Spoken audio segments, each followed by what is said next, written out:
Bonjour à tous, aujourd'hui nous allons vous expliquer comment procéder au rinçage complet du circuit de refroidissement d'une Golf 7 TDI 2 litres à l'aide de notre Toolbox W04 dans le respect des prescriptions du constructeur.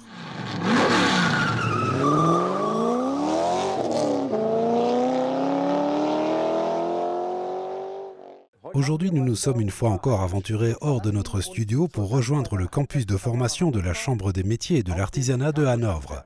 Vous avez sûrement déjà entendu dire que sur certains modèles de marque VW, Audi, Seat, Skoda, BMW et Mercedes, le circuit de refroidissement devait être nettoyé et rincé à l'aide d'un équipement spécial. Aujourd'hui, nous allons vous montrer comment rincer et nettoyer ce type de circuit de refroidissement à l'aide de notre Toolbox W04 et pour ce faire, nous allons utiliser comme véhicule témoin une Golf 7 équipée d'un moteur diesel 2 litres. Torben, pourrais-tu déjà nous expliquer pourquoi il est important de rincer le circuit de refroidissement? Pour quelles raisons faut-il absolument le faire? Le liquide de refroidissement remplit trois fonctions. Il assure le refroidissement du moteur, fait office d'antigel et protège les surfaces des composants en aluminium.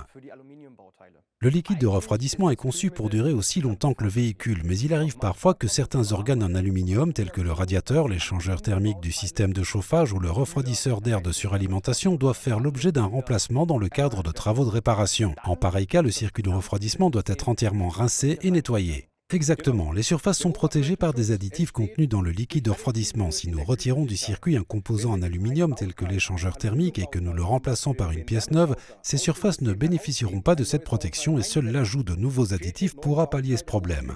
Comme le circuit de notre moteur est rempli d'un liquide de refroidissement à vie, les additifs se sont déjà répartis sur l'ensemble de ces éléments constitutifs. Autrement dit, ces additifs sont désormais absents du liquide de refroidissement usagé. C'est la raison pour laquelle nous devons retirer ce vieux liquide visqueux et recharger le circuit avec du liquide de refroidissement neuf.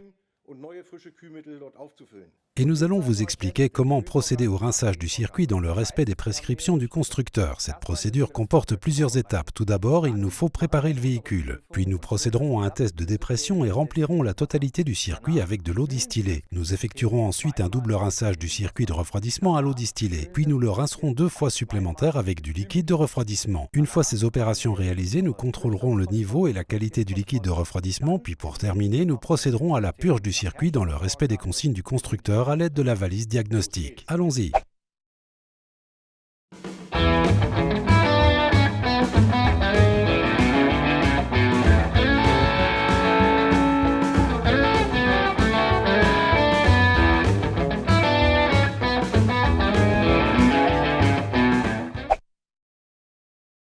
Bien, nous avons achevé la préparation du véhicule. Pour raccorder l'appareil de rinçage, nous avons simplement besoin d'un adaptateur fourni dans la Toolbox W01.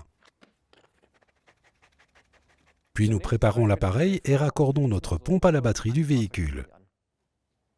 Maintenant, nous raccordons les flexibles à la pompe. À première vue, tout cela peut paraître assez complexe, mais pas d'inquiétude. Nous avons utilisé des adaptateurs spéciaux qui sont impossibles à confondre. Ils ne peuvent être montés que d'une seule façon. Vous devez utiliser de l'eau distillée pour le rinçage. Pour notre Golf 7, nous avons besoin d'une vingtaine de litres d'eau distillée et de 20 litres de liquide de refroidissement. Ces quantités peuvent varier en fonction du modèle du véhicule et de son moteur. Il nous faut maintenant raccorder au récipient les 2 adaptateurs fournis, l'un muni d'un flexible pour l'aspiration du liquide neuf et l'autre dédié à l'évacuation du liquide de refroidissement usagé.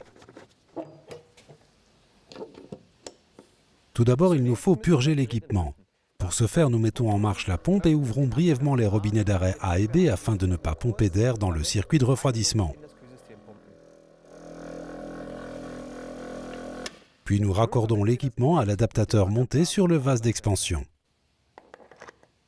Maintenant, nous allons créer un vide dans le circuit de refroidissement. Pour ce faire, déboîtons le flexible de vidange du bloc des valves, puis raccordons à la place la buse Venturi fournie dans la toolbox. Il suffit de placer l'extrémité du flexible dans un récipient vide. Maintenant, nous raccordons notre source d'air comprimé à notre buse Venturi et ouvrons lentement le robinet d'arrêt B jusqu'à atteindre une dépression d'au moins -0,85 bar. Nous fermons ensuite le robinet d'arrêt B, puis débranchons l'alimentation en air comprimé. La pression dans le circuit de refroidissement ne doit pas recommencer à grimper. Avec la pompe en marche, nous ouvrons lentement le robinet d'arrêt A. Sous l'effet du vide, le circuit commence à se remplir d'eau distillée. La pompe alimente automatiquement le circuit en eau distillée et se met à l'arrêt dès que le circuit est plein. Nous fermons alors de nouveau le robinet d'arrêt A. Il règne maintenant dans le circuit une surpression que nous devons éliminer. Pour ce faire, retirons la buse Venturi puis fixons de nouveau le flexible de vidange sur le raccord B du bloc des valves. Maintenant, nous ouvrons lentement le robinet d'arrêt B. Une fois la pression libérée, nous refermons le robinet d'arrêt B. Le circuit de refroidissement est alors entièrement rempli d'eau distillée. Et maintenant, nous allons procéder au rinçage à l'eau distillée.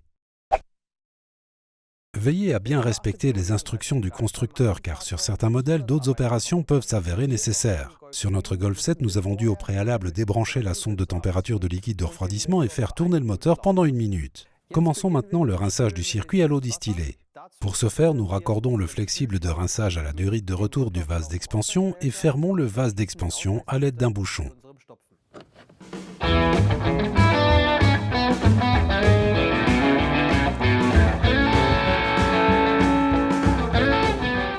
Il est temps maintenant de rincer le circuit de refroidissement de notre Golf à l'eau distillée. Nous voulons tout d'abord procéder au rinçage du bloc cylindre et de la culasse. Pour ce faire, nous devons déconnecter les différents circuits du très complexe système de gestion thermique. Nous avions déjà réalisé cette opération au préalable. Veillez à toujours respecter les instructions du constructeur car elles peuvent varier en fonction du véhicule et de son moteur. Nous allons maintenant rincer le circuit en ouvrant le robinet d'arrêt A juste ici. La pompe débite l'eau distillée dans le vase d'expansion et tout sera évacué par le biais de la durite de retour. L'ouverture du robinet d'arrêt A pour effet d'amorcer le processus de rinçage. Le liquide de refroidissement usagé s'écoulera à travers le hublot de contrôle 1. Nous poursuivons le rinçage jusqu'à ce que le liquide de refroidissement dans le hublot commence à se décolorer. Nous venons de terminer le rinçage du bloc cylindre et de la culasse. Procédons maintenant au rinçage de l'échangeur thermique du système de chauffage, du radiateur et du refroidisseur d'air de suralimentation.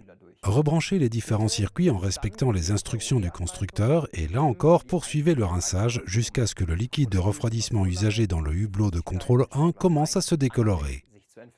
Les 4 processus de rinçage que nous venons de voir doivent être répétés avec de l'eau distillée. Poursuivez le rinçage jusqu'à ce que la couleur du liquide soit exactement la même dans les hublots de contrôle 1 et 2.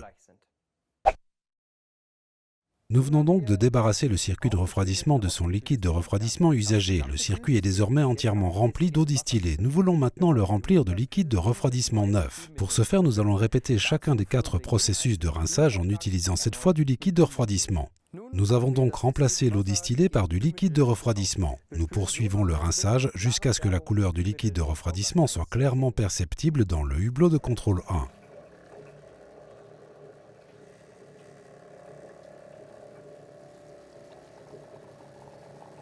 Nous réalisons ensuite chacun des processus de rinçage avec du liquide de refroidissement, tout comme nous l'avons fait avec l'eau distillée. Reconnectez les différents circuits en respectant les instructions du constructeur, puis rincez-les à 2 reprises.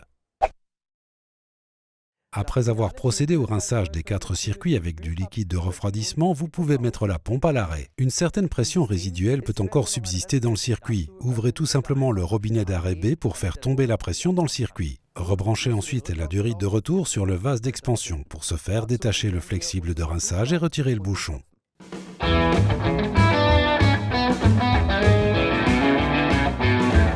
Le vase d'expansion contient une trop grande quantité de liquide de refroidissement. Pour aspirer le trop-plein de liquide, nous utilisons le flexible d'aspiration du récipient contenant le liquide de refroidissement neuf ainsi que le tuyau de raccordement. Nous remettons la pompe en marche, nous ouvrons les robinets d'arrêt A et B et introduisons le flexible d'aspiration dans le vase d'expansion. Nous continuons d'aspirer jusqu'à ce que le niveau du liquide de refroidissement s'établisse à hauteur du cordon de soudure. Il ne nous reste plus qu'à nettoyer l'équipement. Pour ce faire, placez le flexible d'aspiration dans un récipient d'eau distillée. Nous avons pris soin de séparer ce flexible de la durite de retour. Puis nous l'avons raccordé à notre adaptateur. Vous fixez ensuite le tout sur le robinet d'arrêt B pour pouvoir nettoyer l'équipement en totalité. Ce nettoyage a pour but d'éviter toute décoloration du hublot de contrôle sous l'effet du liquide de refroidissement.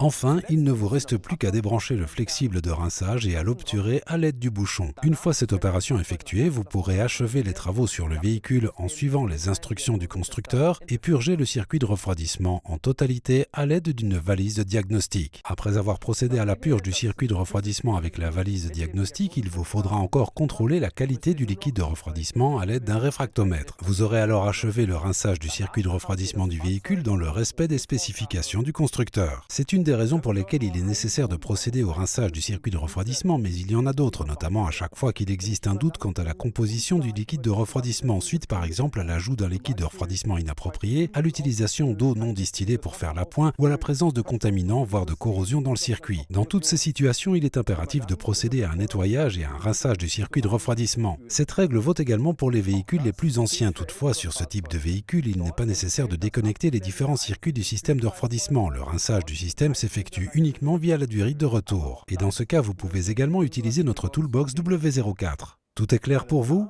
À la prochaine fois dans votre atelier.